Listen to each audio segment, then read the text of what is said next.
আজকে হচ্ছে এই মিশালি শাকগুলোর সরকা রান্না করব। এই শাক রান্না করাটা কিন্তু অনেক সহজ।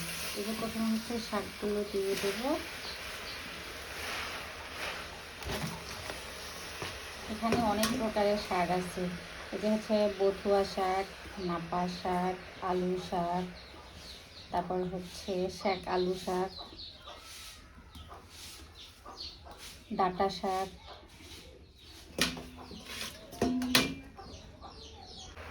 এখানে দিয়ে দেব লবণ, কাঁচামরিচ। এবার দিয়ে দিলাম হচ্ছে রসুন আর রসুনের পাতা। এখন হচ্ছে এখানে আমি পানি দিয়ে দেব। এই রান্নাটা কিন্তু হচ্ছে অনেক সহজ।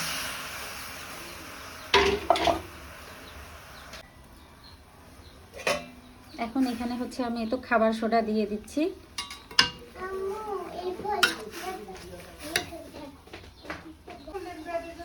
এখানে দিয়ে দিলাম হচ্ছে সরষের তেল। আর এই দেশি আলুটার ভর্তা বানাবো, এটা হচ্ছে কুমারী আলু। সিদ্ধ বসিয়ে দিলাম। এই তো রান্না আমার হয়ে গেছে। অনেক দ্রুত এই রান্নাটা হয়ে যায়, বলতে গেলে মাত্র 7 মিনিট সময় লাগে রান্নাটা করতে। যে দেখেন কি সুন্দর বলে গেছে। আর এগুলো জমির টাটকা একেবারেই শাক ছিল।